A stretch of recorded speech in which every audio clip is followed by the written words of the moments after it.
इकडे लक्ष द्या. इतमसचा कार्यकाळ 1210 ते 1236, परंतु इतमसच्या शेवटच्या टप्प्यात म्हणजे त्याच्या वृद्धावस्थेमध्ये त्याला एकच चिंता त्याच्या मनामध्ये घर करून राहायची की आता आपल्यानंतर आपण सत्तेवर बसवायचं कोणाला. का? कारण त्याची जी मुलं होते ते अकुशल होते. इतमसची जी मुलं आहेत ते अकुशल होते. त्याच्यामुळं शेवटी तो निर्णय घेतो की मुलं नाही तरी नाही, आपली मुलगी रजिया, तिचं नाव आहे रजिया, त्या रजियाला तो सत्तेवर बसवतो. ती रजिया 1236 ते 39 3 वर्षाचा कार्यकाळ ती पूर्ण करू शकते. ती अजून राज्य करू शकली असती, परंतु तिच्या विरोधामध्ये खूप विरोध व्हायला लागतो. कसा विरोध? हे बघा, सर्वप्रथम तर रजियाला गादीवर बसल्यानंतर आपली गादी टिकवण्यासाठी सर्वात अगोदर तिला भावासोबत संघर्ष करावा लागतो, सख्या भावासोबत.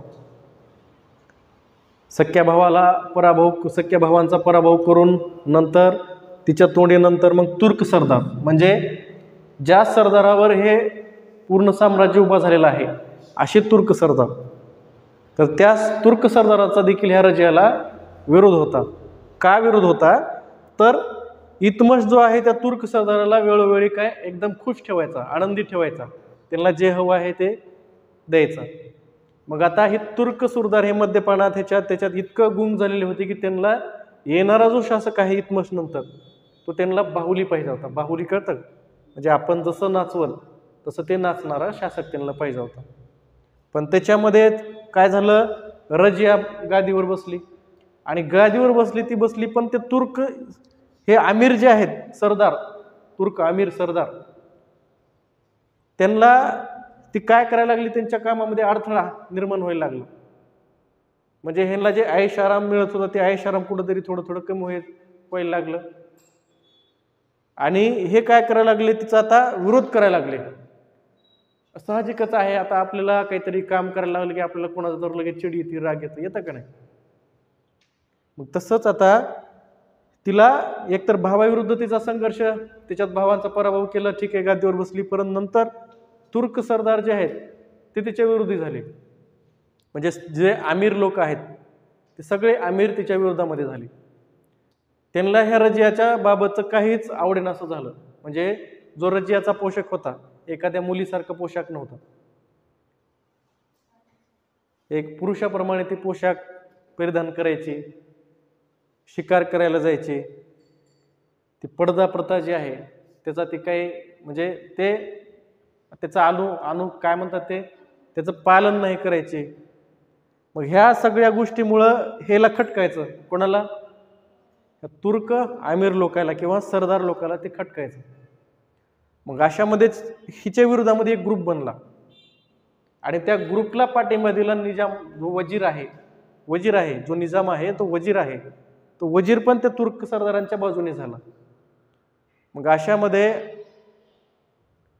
ती काय केलं, रजियानं जो वजीर आहे निजाम त्याच्यावर आक्रमण केलं, त्याचा पराभव केला.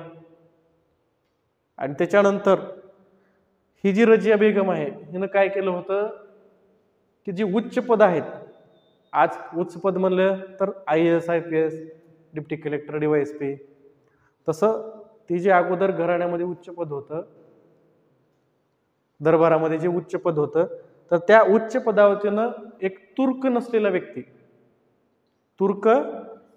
व्यक्ती याकूब खान त्याची नेमणूक केली. आणि त्या याकूब खानची नेमणूक केल्यानंतर तर उलट तिचा जास्त विरोध व्हायला लागला. कारण तो तुर्क आहे का? नाही, तो भारतीय मुस्लिम आहे, तो तुर्क नाही. तिचा असा विरोध व्हायला लागला. मग ह्याच्यामध्ये झालं असं की लाहोर आणि सरहिंद या 2 ठिकाणी रजियाच्या विरोधामध्ये उठाव सुरू झाला, म्हणजे बंड सुरू झालं. कोणाच्या विरोधात? रजियाच्या. मग रजिया काय केली, याकूब खान सोबत लाहोरला गेली. लाहोरमधलं तिनं बंड मोडून काढलं. तिथला जो आमिर आहे, सुभेदार आहे, त्याचा पराभव केला आणि तिथला बंड मोडून काढला. आणि नंतर सरहिंदकडे ती वळाली. सरहिंदकडे जात असताना जी रजियाचं टीम आहे त्या टीममध्येच काय झालं, बंड झालं आणि जो याकूब खान आहे तो याकूब खान मारला गेला. सरहिंदकडे जाताना याकूब खान मारला गेला. मग याकूब खान मारला गेल्यानंतर रजियाला भटिंडा या ठिकाणी काय केलं, अटक केलं गेलं. अटक करणारा अल्तुनिया नावाचा व्यक्ती होता. अल्तुनियानं काय केलं, रजियाला अटक केलं. परंतु रजिया इतकी कुशल आणि चतुर होती की तिनं काय केलं, त्या अल्तुनियाला लग्न करण्यासाठी हे केलं. काय म्हणतात ते, काय, हा, लग्न करण्यासाठी त्याला ते म्हणजे जाळ्यात अडकवलं. आणि नंतर मग रजिया काय केली, दिल्लीवर इथून सुटली आणि तिनं दिल्लीवर कूच केलं. कुठं, हे बघा, हे दिल्लीवर. परंतु त्या ठिकाणी रजियाचा पराभव झाला.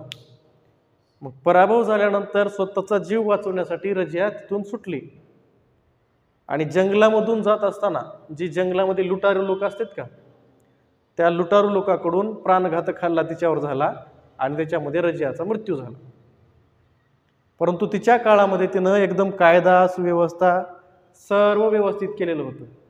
परंतु ह्या संघर्षामुळे एकतर घरातून संघर्ष, परत बाहेरून संघर्ष, आणि त्यातून मुलगी, पहिली सुलतान आहे ना मुलगी रजिया, पण कुशल होती, ती कुशल शासक होती.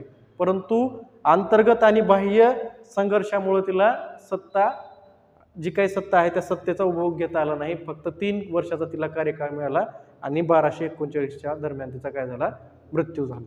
आता ह्या रजियाच्या नंतर येतो बलबन.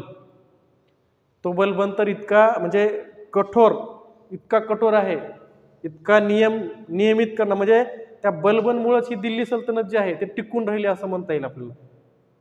हा बलबन तर ह्यांच्या कुठल्याच घराण्यातला नाही, घराण्यातला नाही तो व्यक्ती, तो दुसराच व्यक्ती आहे.